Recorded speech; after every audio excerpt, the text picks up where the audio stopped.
시간이 됐으면 좋겠습니다. 오늘 말씀은 출애굽기 4장 19절부터 20절까지 말씀 두 구절이니까 우리 다 같이 한번 읽어보도록 하겠습니다. 시작. 여호와께서 미디안에서 모세에게 이르시되 애굽으로 돌아가라. 내 목숨을 노리던 자가 다 죽었느니라. 모세가 그의 아내와 아들들을 나귀에 태우고 애굽으로 돌아가는데 하나님의 지팡이를 손에 잡았더라. 아멘. 오늘 설교 제목이 혹시 뭔지 아시나요? 모세의 지팡이, 하나님의 지팡이입니다. 잘 기억하시고 들어주시면 감사하겠습니다. 여러분, 양을 치는 목자들이 항상 가지고 다니는 것이 있습니다. 혹시 뭔지 아시나요? 양을 치는 목자들이 항상 갖고 다니는 것, 지팡이입니다. 그렇죠? 지금은 이제 시대가 많이 변하기도 했고, 뉴질랜드는 아마 그렇진 않지만 그 양을 이렇게 돌보는 방법들이 다르지만, 고대 이스라엘 시대에 또 특별히 중동 시대에 양을 치는 목자들이 항상 가지고 다녀야 되는 것은 지팡이였습니다. 그 지팡이의 용도는 걸음 걷는 것을 도와주기도 하고 들짐승으로부터 목자와 양들을 보호해주는 그런 역할을 감당하는 도구로 사용이 되어졌습니다. 그래서 지팡이는 목자에게 굉장히 소중한 도구죠. 자신과 양을 지켜주는 것이기 때문에 그렇습니다. 모세는 40년 동안 양을 치는 삶을 살게 되어져요. 모세에게도 지팡이가 있었을까요? 네, 있었습니다. 4장 2절에 이렇게 기록되어져 있어요. 여호와께서 그에게 이르시되 내 손에 있는 것이 무엇이냐? 그가 이르되 지팡이이니이다. 목자로 삶을 살아가니까 당연히 아주 중요한 도구인 지팡이를 모세도 가지고 있었던 것이죠. 그 지팡이가 양을 치는데 대단히 유용하게 사용되어지지만 모세의 경우에는 다른 목자들의 지팡이와 달리 굉장히 위대한, 상상할 수 없는 일들을 이루어 나갈 수 있는 지팡이로 사용이 되어진다는 것입니다. 이제 오늘은 그것을 여러분들과 함께 좀 살펴보려고 해요. 하나님이 모세에게 불타는 떨기나무 경험을 통해서 자신을 나타내셨습니다. 왜 하나님은 그런 신비한 경험을 통해서 나타나셔서 그 모세에게 직접 말씀을 하셨을까요? 그 이유는 모세에게 사명을 주기 위해서 그렇습니다. 그에게 사명을 주기 위해서 하나님께서 신비한 모습으로 나타나셔서 그에게 직접 말씀하신 거죠. 성경을 보면 하나님의 특별한 임재 아니면 성령의 특별한 임재가 이루어질 때 그것은 단순히 그냥 영적인 경험으로만 그치지 않고 대부분의 많은 경우 그 경험을 통해서 하나님께서 그들에게 사명을 주신다는 것이에요. 그 사명을 주기 위해서 그런 특별한 경험들을 하도록 그렇게 하신다는 것입니다. 우리가 잘 알고 있는 사도행전 1장 8절 말씀에 보면 이런 말씀이 기록되어져 있어요. 우리 다 같이 한번 읽어볼까요? 오직 성령이 너희에게 임하시면 너희가 권능을 받고 예루살렘과 온 유다와 사마리아와 땅끝까지 이르러 내 증인이 되리라 하시니라. 오직 성령이 너희에게 임하시면 이 일이 예수님의 제자들 가운데 일어났어요. 그래서 놀라운 일이 벌어졌습니다. 그들이 한 번도 경험해 보지 못했던 놀라운 능력이 그들에게 임하기 시작했어요. 그것이 가장 분명하게 나타났던 것이 뭐냐면 그들이 방언을 하기 시작했는데 그 방언이 어떤 방언이냐면 자기가 언어를 배우지도 않았는데 다른 나라 말을 하는 거예요. 다른 나라 말을 하면서 그들에게 복음을 전할 수가 있게 되어졌어요. 이런 역사가 이루어질 수 있다면 얼마나 좋을까. 다 동감하시죠? 영어는 해도 끝이 없는 것 같아요. 어느 정도 됐다 싶어도 여전히. 오늘 저분 아까 제가 발음하는데도 제이와 제시 같이 있으니까 그게 또 잘 안 되는. 어려워요. 그런데 하나님께서 특별한 은혜, 성령의 역사로 그냥 영어가 자연스럽게 나올 수만 있다면. 저랑 같이 신앙생활 했었던 저희 이제 청년 때 형님이었는데 그분이 2개의 다른 나라 언어를 그 방언을 통해서 받으셨어요. 그걸 어떻게 사용할 수 있는지는 저는 잘 모르지만 이제 기도할 때 그렇게 기도를 하셔요. 놀라운 역사죠. 한 번도 기대할 수 없었던. 그런데 중요한 건 뭐냐면 그렇게 권능을 받는 것이 목적이 아니고, 목적이죠. 목적이지만 그것이 끝이 아니고 거기서 한 걸음 더 나아가야 된다는 거예요. 그렇게 성령 하나님이 특별한 역사를 이룰 때, 임재하실 때, 그때 보편적으로 우리에게 어떤 사명을 주시려고 한다라는 거예요. 그래서 예루살렘과 온 유대와 사마리아 땅 끝까지 이르러 내 증인이 되라. 뭐 영어를 잘 말하는 방언을 받아서 뉴질랜드에서 잘 살아라, 이런 게 아니라는 거예요. 그걸 통해서 하나님께서 우리들 간에 맡겨진 귀한 사명들을 잘 감당하라, 그런 것입니다. 모세도 신비한 떨기나무 경험을 통해서 사명을 받게 되어집니다. 3장 10절에 기록되어져 있어요. 우리 다 같이 한번 읽어볼게요. 3장 10절입니다. 이제 내가 너를 바로에게 보내어 너에게 내 백성 이스라엘 자손을 애굽에서 인도하여 내게 하리라. 이런 사명을 받게 되어졌어요. 이스라엘 백성들이 지금 이집트에서 노예로 살아가고 있는데 그 불쌍한 백성들 네가 가서 구해내라. 그렇게 사명을 주신 것입니다. 그 사명을 받는 순간 모세가 대단히 당황해야 합니다. 왜냐하면 자신이 그럴 만한 사람이 아니라고 생각을 하기 때문에 그래요. 하나님, 제가 어떻게 그런 일을 할 수가 있겠습니까? 저 같은 사람, 광야에서 이렇게 벌어진 인생처럼 40년을 살고 있는 저에게 이집트에서 살기는 했었지만 그때 사람을 죽여서 광야로 도망와서 이렇게 살고 있는 나 같은 인생에 어떻게 그 일들을 감당할 수 있겠습니까? 라고 모세가 반문을 합니다. 3장 11절에 이렇게 기록을 하고 있어요. 모세가 하나님께 아뢰되 내가 누구이기에 바로에게 가며 이스라엘 자손을 애굽에서 인도하여 내리까. 우리도 이런 말 잘하죠. 하나님이 뭔가 요구하실 때, 주님, 내가 누구이기에, 내가 누군데 그걸 할 수 있을까요? 모세도 그렇게 반문을 했어요, 하나님께. 제가 한번 여러분들에게 질문해 보고 싶은 것이 있는데, 지금 모세 이야기를 우리는 꾹 이렇게 계속해서 듣고 있는데, 여러분들은 어떻게 생각하시나요? 모세가 이 일을 감당하기에 적임자인가요, 아닌가요? 사실 우리가 잘 모르지만 그래도 우리가 알고 있는 모세 이야기만을 가지고 한번 판단을 해본다면 모세가 이 일을 하는데 적임자인가요, 아닌가요? 하나님의 선택했으면 적임자겠죠. 근데 이제 그걸 배제하고라도 우리가 적임자인가 아닌가를 생각해 본다라고 한다면 저는 모세가 딱 맞는 적임자라고 생각이 되어져요. 왜 그러냐면 그는 이집트 왕자로 40년을 이집트에서 살았습니다. 이집트 언어를 누구보다 자유자재로 사용할 뿐만 아니라 이집트 사람들의 풍습을 너무너무 잘 알 거예요.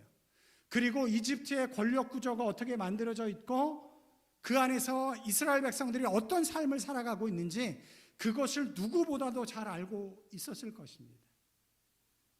뿐만 아니라 이스라엘 백성들이 이집트에서 나온 후 출애굽한 후 광야에서 40년을 보내야 되는데 모세가 40년을 어디서 보냈어요? 광야에서 보냈어요. 그는 광야에서 40년을 보내면서 광야의 삶이 어떤 것인지를 이미 다 직접 경험을 했어요. 그리고 광야에서 어떻게 하면 생존할 수 있는지 광야 생존법을 그는 터득했을 것입니다. 이런 적임자가 어디 있나요? 이집트에 가서 이집트 말로 그들의 풍습을 가지고 말을 할 수 있는 사람, 나오더라도 광야를 거쳐가야 되는데 그 광야가 어떤 모습이고 어떤 삶을 살아야 되는지 다 알고 있는, 다 경험한 모세에 이만한 적임자가 없는 것이죠. 그러니까 저는 이렇게 생각을 합니다. 하나님의 보이지 않는 손길로 그를 이 일의 적임자로 하나님은 만들어 오셨다. 저는 그렇게 믿습니다.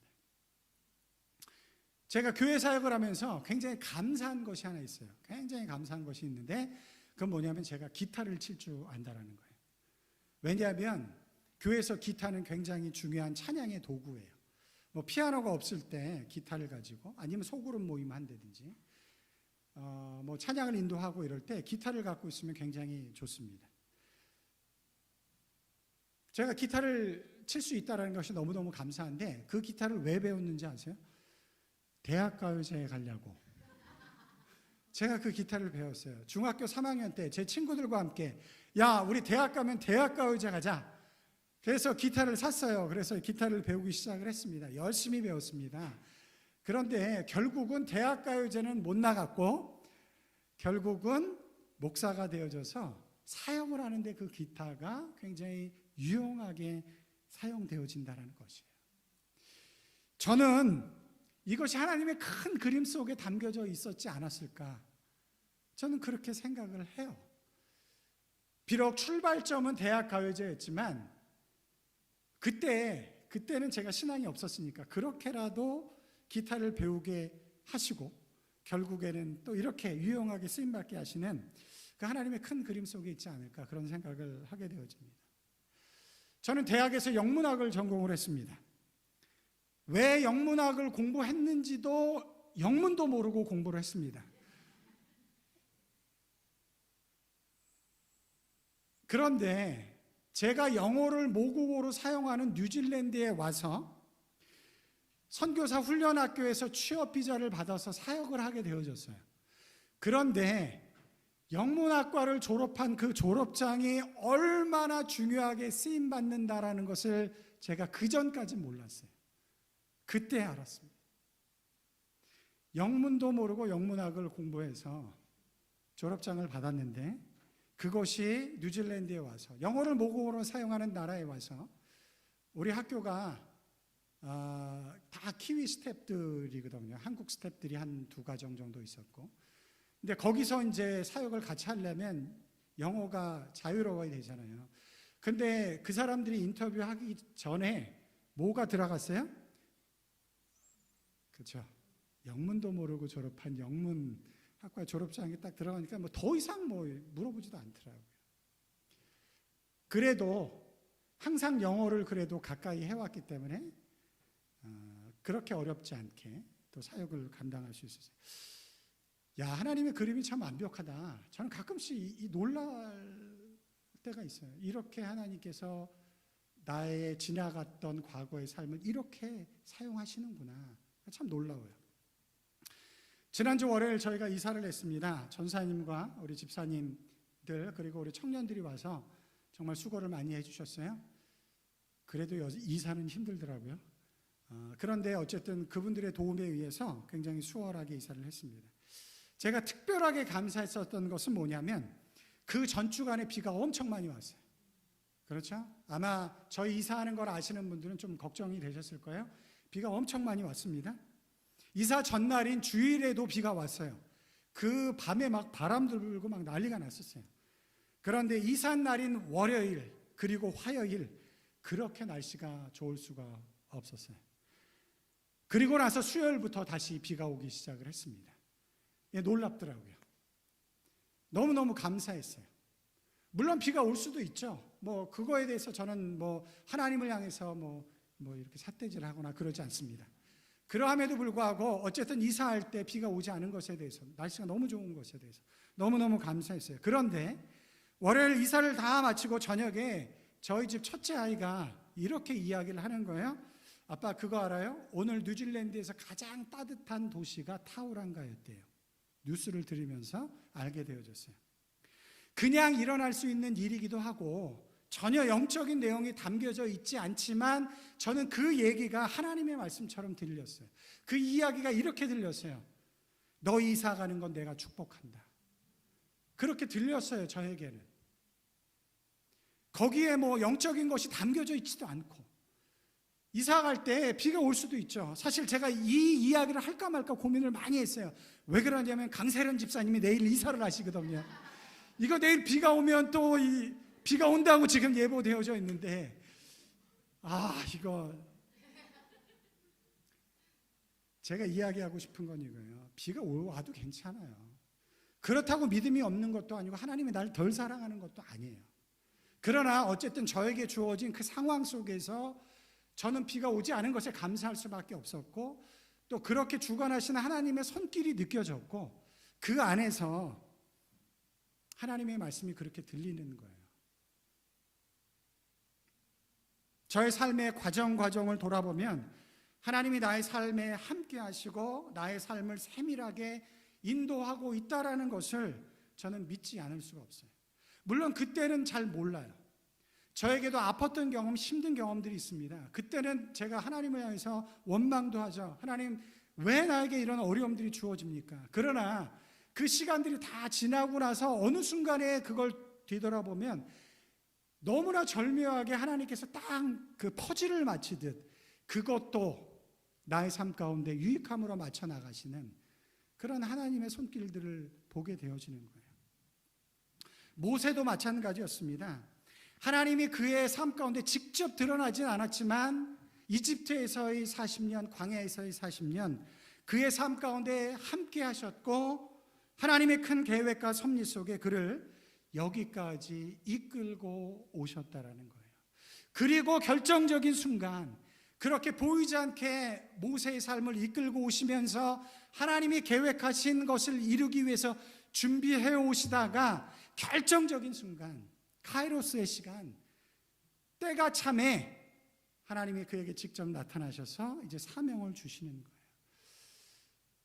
우리가 모세 인생을 살펴보면서 여러분들이 중요하게 여기셔야 될 교훈이 첫 번째는 그거예요.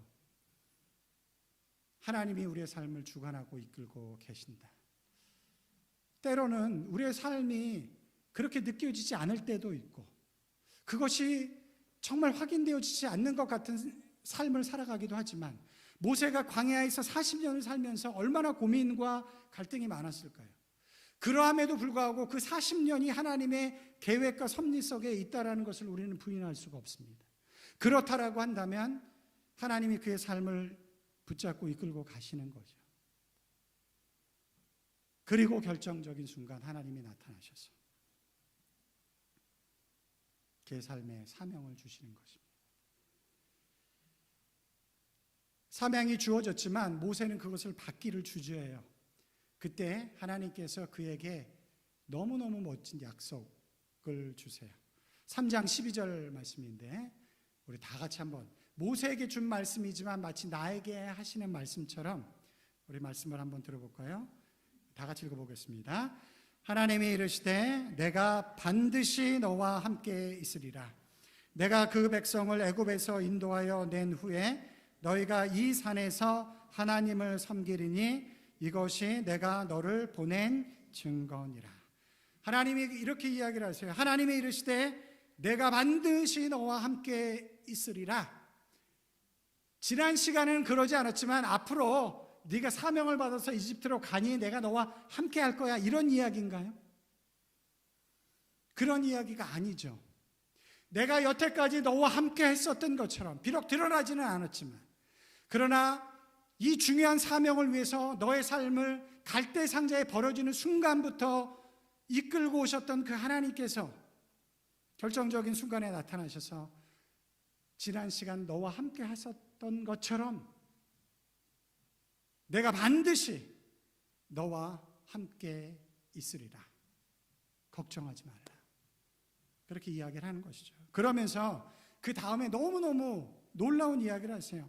내가 그 백성을 애굽에서 인도해 낸 후에 너희가 이 산에서, 이 산이 어딘가요? 호렙산, 시내산 같은 말이에요. 모세가 떨기나무 경험을 통해서 하나님을 만난 그 산이에요. 왜 하나님께서 그 많은 떨기나무가 미디안 광야에 널려 있을 텐데 왜 호렙산에서 떨기나무 경험을 통해서 모세를 만났을까요?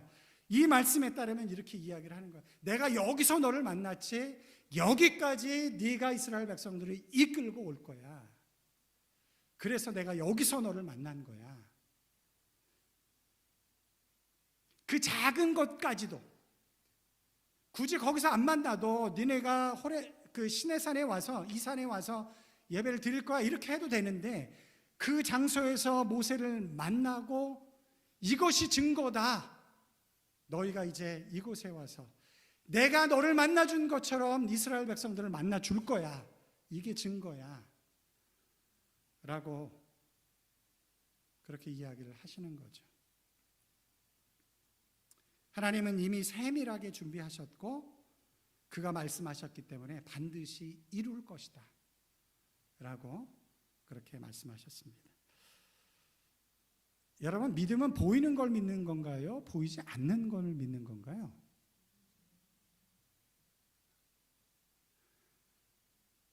보이지 않는 거 잘 믿으시나요? 어렵죠? 이 시대는 보이는 것만 믿는 걸 강조하는 시대예요.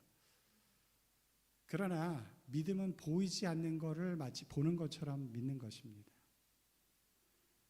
보이는 것을 우리가 믿는다라고 하진 않아요.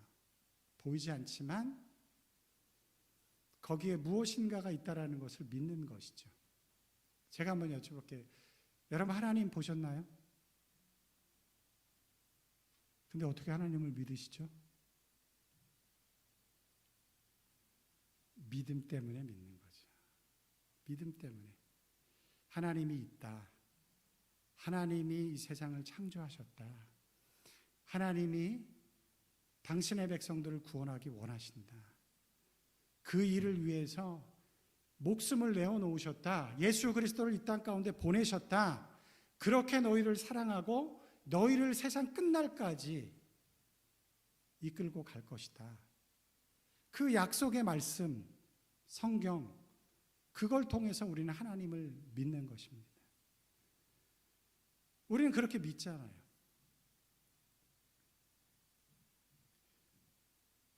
저에게 결코 흔들리지 않는 제 신앙의 가장 밑에 기초가 되어지는 것은 이것이에요. 하나님이 나의 삶을 주관하고 계신다. 그렇지 않으면 하나님이 될 수가 없고, 그렇지 않으면 하나님이 나의 구원자가 될 수가 없기 때문에 저의 믿음의 가장 밑바닥에는 그것이에요.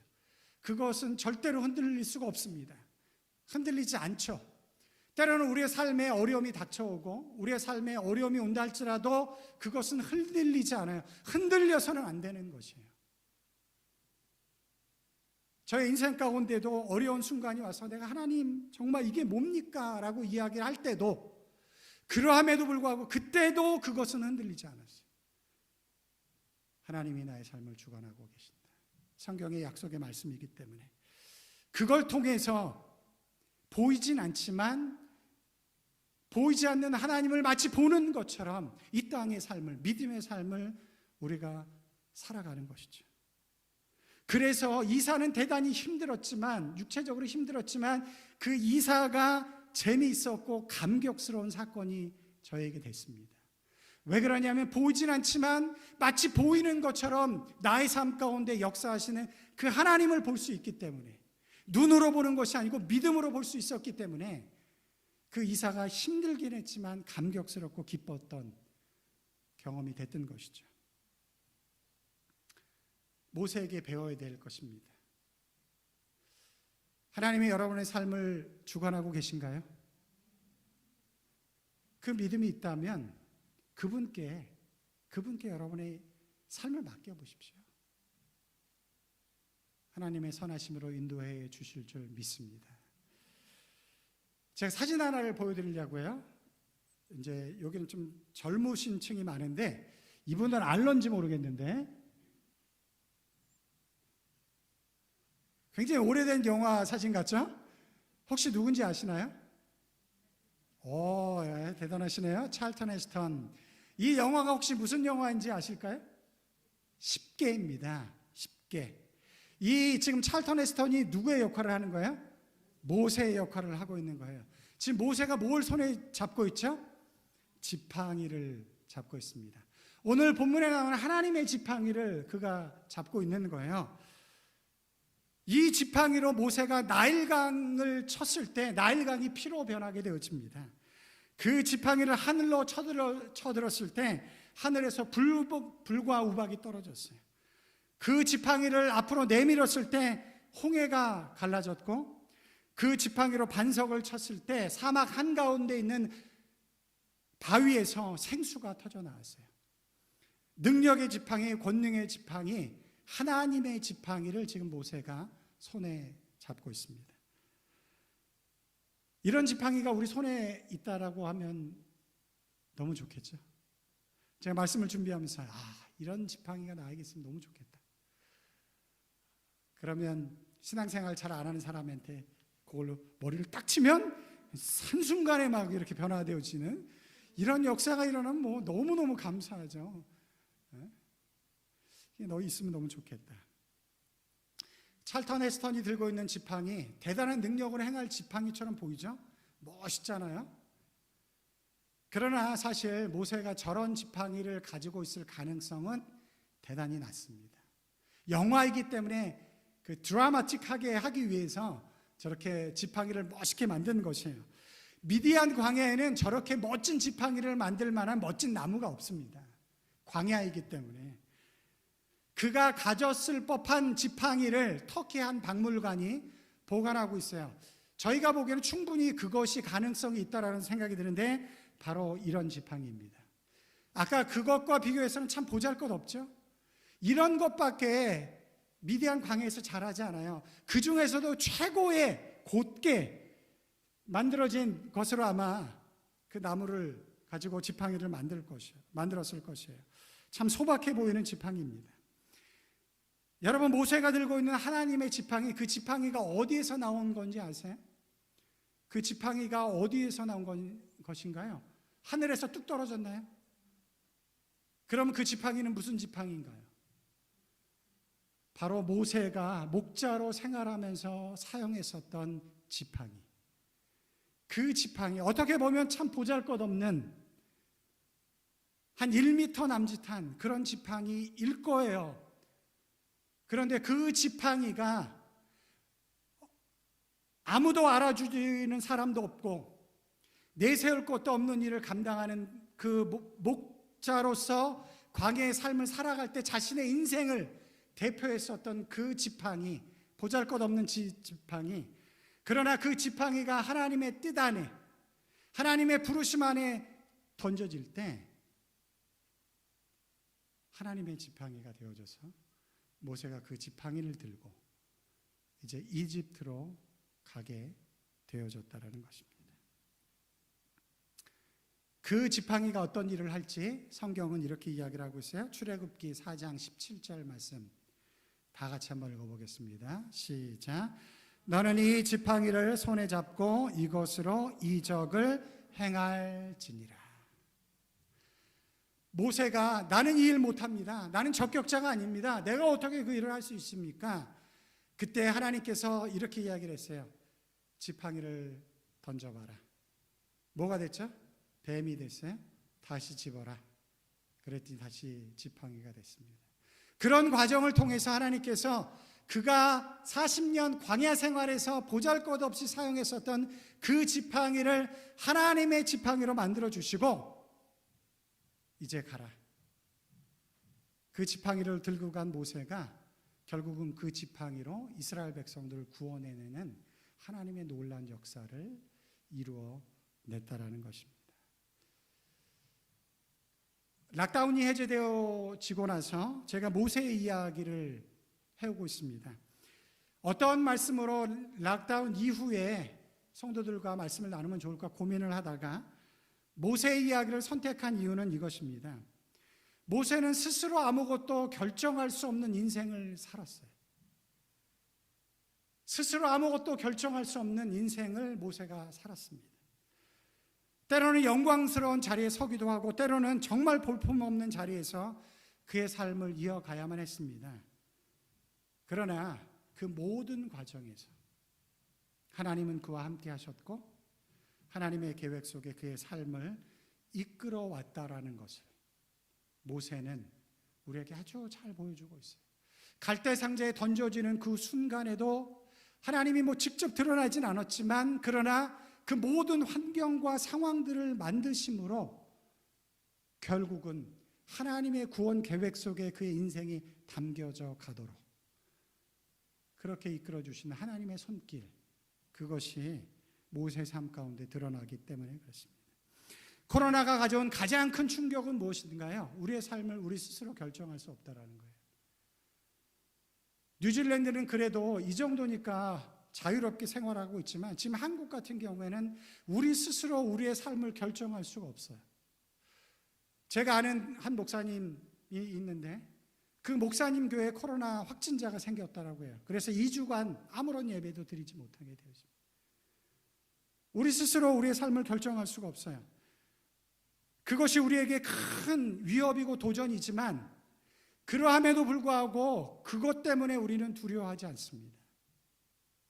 저는 두려워하지 않아요. 왜냐하면 모세에게 행하신 것처럼 보이지 않지만 여전히 하나님이 그의 위대하신 지혜와 능력으로 우리의 삶을, 나의 삶을 이끌어가고 있다는 것을 저는 믿기 때문에.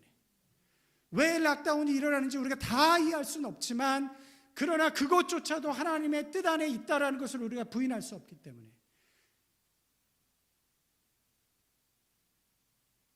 하나님의 주권 안에 있지 아니하면 하나님이 될 수가 없는데 우리가 왜 그런 일이 일어나는지 다 알지 못하지만 그러나 이 땅에서 일어나는 모든 일들이 하나님의 주권 안에 있다는 것을 믿는다라고 한다면 두려울 것이 없는 것이죠. 모세의 삶을 그렇게 인도하셨던 것처럼. 제가 오늘 말씀을 준비하면서 코로나 시대에 이제 우리에게 가장 필요한 것이 있다면 과연 무엇일까? 그것은 우리 손안에 들려진 하나님의 지팡이가 아닐까, 이런 생각을 하게 되어졌어요. 모세는 하나님의 지팡이를 들고 이스라엘 백성들 그 60만이 넘는 어마어마한 그 인구를 40년 동안 광야를 이끌고 다녔어요. 하나님의 지팡이가 있기 때문에. 어떻게 보면 우리의 앞날이 광야 같은 삶이 되어질 수도 있을 텐데 그때 하나님의 지팡이가 우리 손에 안에 있다라고 한다면 우리가 승리하는 삶을 살아갈 수 있는 것이죠. 그럼 이제 질문이 생기죠. 그것이 가능한가? 그것이 가능할까요? 모세에게 하나님의 지팡이가 들려졌던 것처럼 우리에게 물리적인 보이는 지팡이는 아니겠지만 우리에게도 하나님의 지팡이가 들려질 수 있을까요? 있습니다. 어떻게 있냐면 정답은 이거예요. 내 삶을 하나님의 뜻에 온전히 내어놓는 것입니다. 내 삶을 하나님의 부르심에 온전히 내어놓는 것이에요. 모세가 들고 있었던 지팡이가 하나님의 지팡이가 될 수 있었던 이렇게 보이는 현상적인 이유는 하나님이 말씀하셔서 뱀이 됐다 다시 지팡이가 된 것이겠지만 그것보다 더 중요한 건 뭐냐면 모세가 하나님의 부르심 앞에 결국은 순종한다라는 거예요. 그리고 하나님의 뜻 앞에 모세의 삶을 결국은 내어놓는다라는 거예요. 그래서 어떻게 보면 대단한 능력을 갖고 있는 지팡이도 아니지만 우리의 삶이 대단하진 않잖아요. 그러나 모세도 그랬던 것처럼 우리도 그렇지만 우리의 삶이 온전히 하나님 앞에 드려지게 되어질 때, 하나님의 부르심 앞에 온전히 내어놓게 되어질 때 우리의 삶이 하나님의 지팡이가 들려진 것처럼 그렇게 하나님의 은혜와 능력 안에서 이끌려질 줄 믿습니다. 하나님의 지팡이의 이야기가 남의 이야기가 아니고 우리의 이야기가 될 수 있는 거예요. 모세가 40년 대단히 중요한 사명을 감당하기 위해서 하나님께서 지팡이를 주신 것처럼 우리에게 주어진 삶의 그 시간들을 감당하기 위해서 우리가 온전히 하나님의 뜻 앞에 순종하고 우리 자신을 내어놓을 때 하나님께서 보이진 않지만 우리에게 하나님의 지팡이를 허락해 주실 줄 믿습니다. 그 믿음을 가지고 여러분들이 한번 이렇게 고백해 보시면 좋을 것 같아요. 성경 말씀해 보니까 모세가 하나님의 지팡이를 손에 잡았더라 이렇게 되어져 있거든요. 그 모세라는 이름 앞에 여러분의 이름을 넣는 것입니다. 아셨죠? 믿음으로 넣으시기 바랍니다. 입으로만 넣지 말고 이렇게 고백할 때 하나님 내 삶을 온전히 주님 앞에 내어놓겠습니다. 하나님의 지팡이를 내 손에 허락해 주시옵소서. 모세에게 주어진 것처럼. 한번 우리 다 같이 읽어볼까요? 모세 먼저 하겠습니다. 모세가 하나님의 지팡이를 손에 잡았더라. 그 다음은 내 이름을 넣고 시작. 모세가 하나님의 지팡이를 손에 잡았다. 내 이름을 넣고 김명권이 하나님의 지팡이를 손에 잡았더라.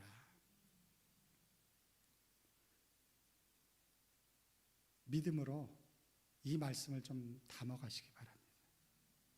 명건이가 하나님의 지팡이를 손에 잡았더라. 아직 나는 부족하지만, 연약하지만, 그러나 내 삶을 주님 앞에 드립니다.